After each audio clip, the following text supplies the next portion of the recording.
नमस्कार दोस्तों, आज मैं आपको बताने वाला हूँ 3 टिप्स जिनमें आपके पैसे बचने वाले हैं, आपके श्रम बचने वाले हैं और आपका समय बचने वाला है।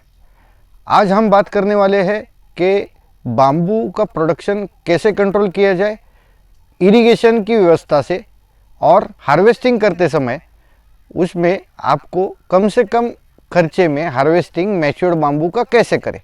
मैं आनंद पत्की आप सभी का स्वागत करता हूं बाम्बू नर्सरी डोंगरोली में। इन प्रैक्टिसेस के बारे में जिसकी मैं जानकारी आपको देने जा रहा हूं, ये अगर आप फॉलो करते हो तो आपका इसमें श्रम भी बचेगा और पैसा भी ज़रूर बचेगा। इरिगेशन एक बड़ा पार्ट है बाम्बू के इस्टेब्लिशमेंट में। इरिगेशन बाम्बू को ज़रूर लगता है उसकी इस्टेब्लिशमेंट फेज़ में, और एक बार अगर bamboo plantation monsoon season enjoy कर ले तो उसके बाद उसका इरिगेशन बहुत ही कंट्रोल करना है। जैसे कि अगर पौधा आपको पानी मांगता है तो ही उसको पानी देना है।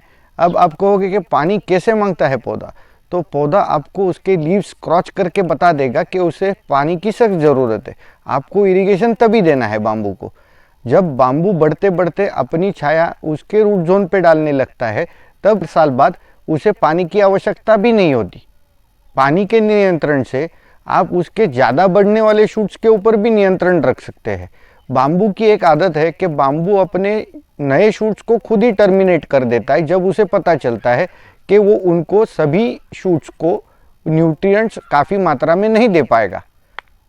यदि अगर बारिश में आप शुरुआत के 4 या 5 शूट बिग स्पीसीज में रखते हो और उसके बाद के पूरे हार्वेस्ट कर देते हो और उनका यूटिलाइजेशन अगर आप एडिबल बाम्बू शूट इंडस्ट्री में कर रहे हो, तो इससे ये होता है कि आपके जो शुरुआत के 5 शूट्स है उनका डायमीटर भी अच्छा आप प्राप्त कर लेते हैं, और जो बाम्बू आगे जाके खुद टर्मिनेट करने वाले जो शूट्स थे उनका कन्वर्जन आपने एडिबल बाम्बू शूट इंडस्ट्री में उनको कन्वर्ट करके आपने उसका पैसा बनाया। मीडियम ग्रोइंग बाम्बू स्पीसीज में आप 7 से 10 शूट्स रख सकते हो। उसके बाद के जो शूट्स है उन्हें हार्वेस्ट करके उनका कन्वर्जन एडिबल बाम्बू इंडस्ट्री में आप कर सकते हो।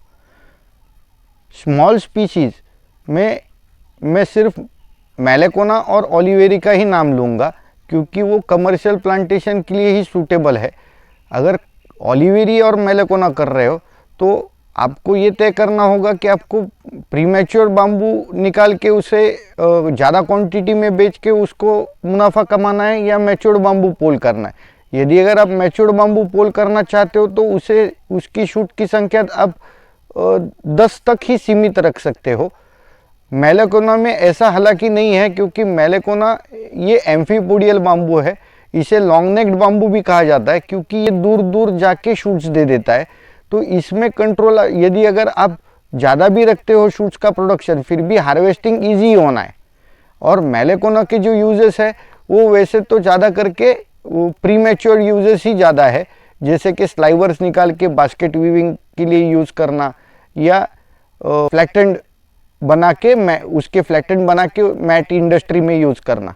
अब बाम्बू को हार्वेस्ट कब करना है, ये जो पार्ट है ये सबसे महत्वपूर्ण है, क्योंकि अगर आपने मैच्योरिटी पे भी हार्वेस्ट किया और आपकी ज़मीन में अगर नमी है या मॉइस्चर कंटेंट ज़्यादा है तो वो मैच्योर्ड बाम्बू का हार्वेस्टिंग आपके कोई काम में नहीं आएगा क्योंकि उसमें मॉइस्चर की मात्रा अधिक है। आपको हार्वेस्ट किया हुआ बाम्बू का लाइफ एक्सपेक्टेंसी अगर आपको ज़्यादा चाहिए तो इसमें आपको ये देखना होगा कि आपके ज़मीन में मॉइस्चर कब कम है, या तो आपने इरिगेट उसको नहीं किया है। जब से स्थिति में अगर आप रात को बाम्बू अगर काटते हो तो उसका स्टार्च कंटेंट आपको बहुत ही कम मिलता है, उसमें स्टार्च की मात्रा बहुत ही कम होती है क्योंकि रात को पूरा स्टार्च रूट की तरफ जाता है और जैसे दिन ते जाता है वैसे वो स्टार्च की मात्रा जड़ों से लेके उसके लीव्स तक पहुंच जाती है फोटोसिंथेसिस की प्रोसेस के लिए। आपने रात को हार्वेस्ट किया हुआ जो बाम्बू है उसका आपको वेट भी कम मिलेगा और वो ट्रांसपोर्टेशन के लिए भी इजी होगा, और इस तरह कम होने की वजह से इसका ड्राइंग प्रोसेस है वो भी जल्दी ख़त्म हो जाता है और ये ज़्यादा साल टिकता है।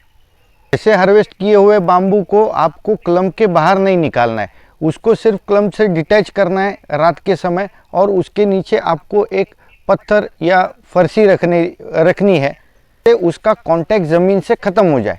इस ऐसी स्थिति में बाम्बू पूरा मरा हुआ नहीं होता है, वो बाम्बू अपने खुद में मौजूद जो स्टिमुलेंट्स है, जिन्हें ग्रोथ स्टिमुलेंट्स कहा जाता है, उनको वो खर्चा कर देता है। काटे हुए बाम्बू में ग्रोथ स्टिमुलेंट्स का प्रेजेंस होता है और वो वापस अपना एस्टेब्लिशमेंट हुए इसकी ओर में वो स्टिमुलेंट्स खर्च कर देता है। उससे ये फ़ायदा होता है कि उसके स्टिमुलेंट्स भी ख़त्म होते हैं और बचा कुचा स्टार्च उसमें जो कम मात्रा में है वो भी वो ख़त्म कर देता है। अब ऐसे टिम्बर जिसमें स्टार्च की मात्रा है ही नहीं, ऐसे टिम्बर पेस्ट के लिए अनअट्रैक्टिव होते हैं, पेस्ट इसमें दिलचस्पी नहीं लेता। तो ऐसे टिम्बर को बोरर इंसेक्ट या तो फंगस का अटैक बहुत ही कम से कम देखा गया है। यदि अगर आप बाम्बू का हार्वेस्टिंग करते हो और उसे कुछ हफ्तों 2 हफ्तों के लिए वहीं पे छोड़ देते हो उसी के ब्रांचिंग के साथ, और ब्रांचिंग उसके बाद निकालते हो, तो ये जो ब्रांचिंग और लीव्स है वो उसमें मौजूद स्टार्च को खा देंगे।